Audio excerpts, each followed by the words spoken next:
This video has been made possible by Rebus Farm, the professional render service. Hey everybody, and welcome to my very last video. Well, that's the very last video for this year, because next year I'm just going to be back with a lot more, so no worries.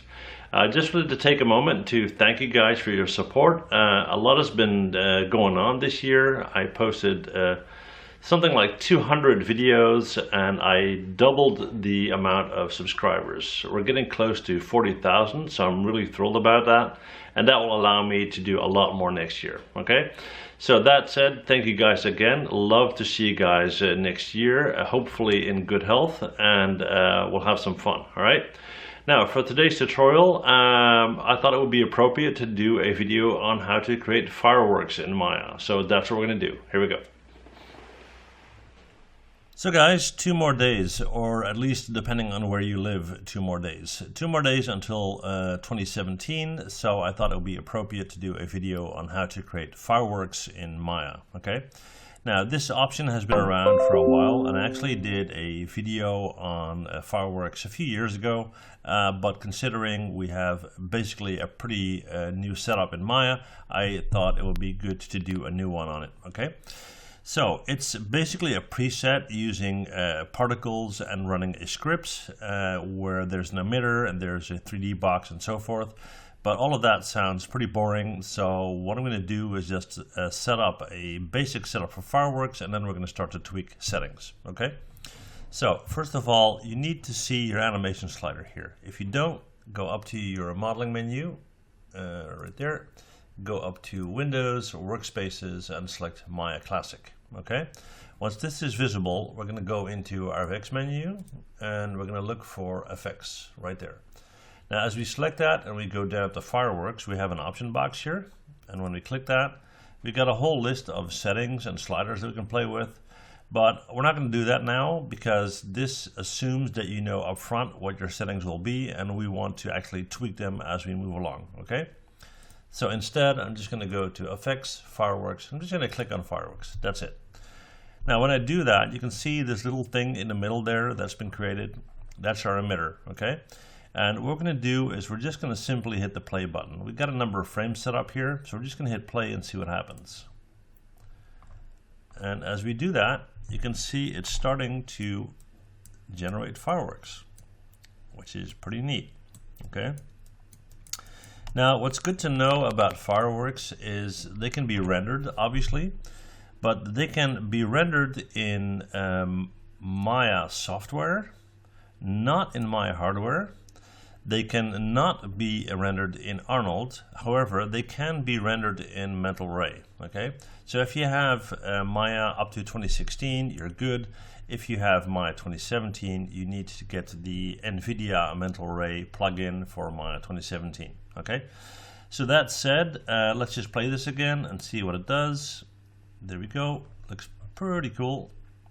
And now we're going to just look at some settings and see what happens. So what I'm going to do is just have this keep on running on repeat so we can see real time what the effects are. All right. So in order for us to do that, we're not going to go into the attribute editor, we're going to go into the channel box. And I got this open here. Just click on this button up here or hit Control A, right? Now, if we go in and skip the translate, rotate, and scale options here, and we just look at this section down here, for example, we got the max burst speed. Now, what if I set that value to 1 and bring that way, way down? I will just wait 1 cycle. What you can see is that the burst at the end of the firework streak is very small and it basically does nothing. Okay, so let's set that up to 250.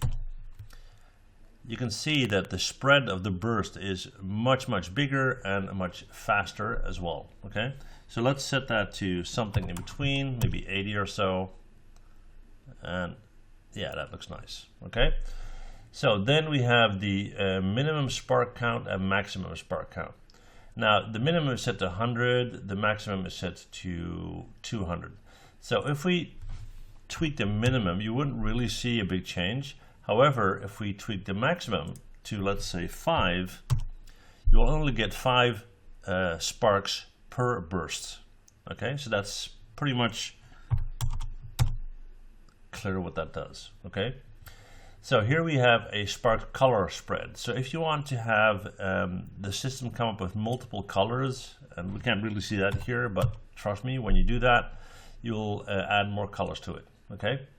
So the rocket gravity. Now 9.8 is a basic standard gravity on the planet Earth. So what if we decide to double that gravity to, let's say, 20? What you'll see is that the rocket will have a hard time getting into the air and will have a tendency to drop faster, okay? So let's set that to 20 and let's see what happens. And what I'll just do here is I'll do the max spark count. I'll leave that at 20. Let's see. I'll set this to 40 to slow this one down a bit.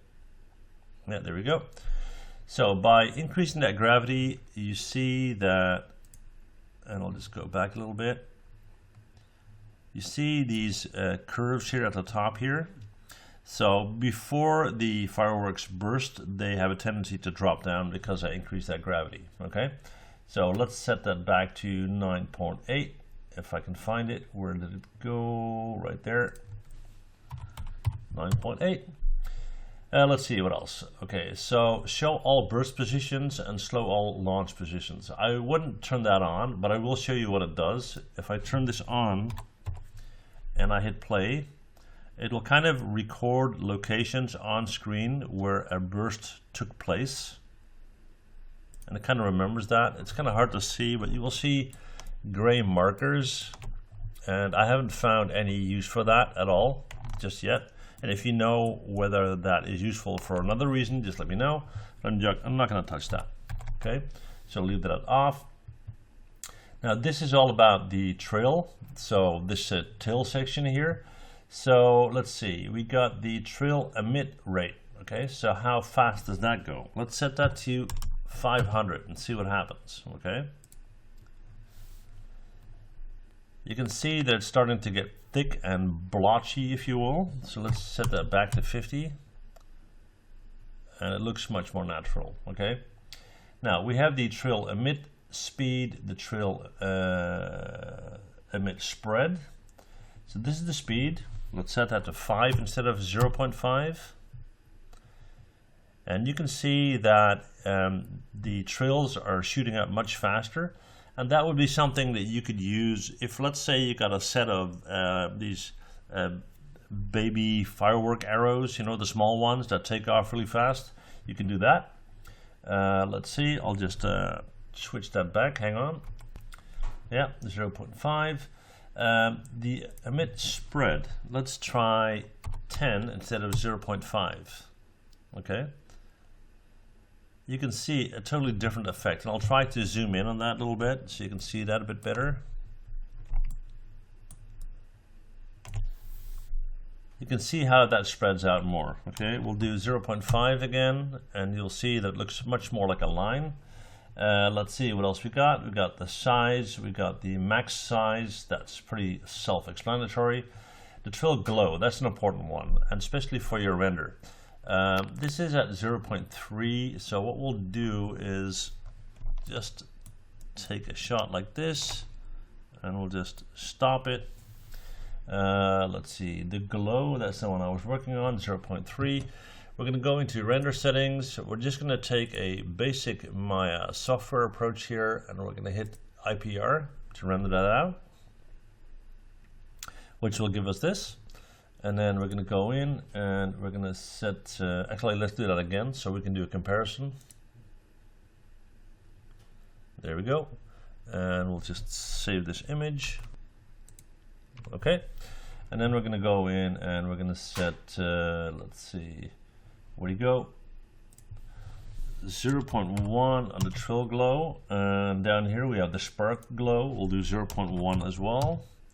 And let's render that again. And let's see what we got. Okay, so now if you go back and forth, big difference. Okay, and you can clearly see that 0.3 is a bit too much because it's hard to see our fireworks. So let's actually bring that down to let's say 0.01 and 0.01. Okay, we'll save this one again. We'll do a new render. And now you have basically a clean set of fireworks. So here's the difference. Okay, cool. So what else we got? We got the trill incandescence, which again is self-explanatory. And let's see, that is pretty much it, guys. So yeah, that's all I wanted to tell you guys about this. Like I said, as far as rendering is concerned, use Maya software or Mental Ray. I haven't found any other renders that will work. Tried RenderMan as well, that didn't work either. But because I mainly use Mental Ray, I'm good, and hopefully you guys will be too. All right. Well, that's all. Thank you guys for watching, and see you guys next time. Bye.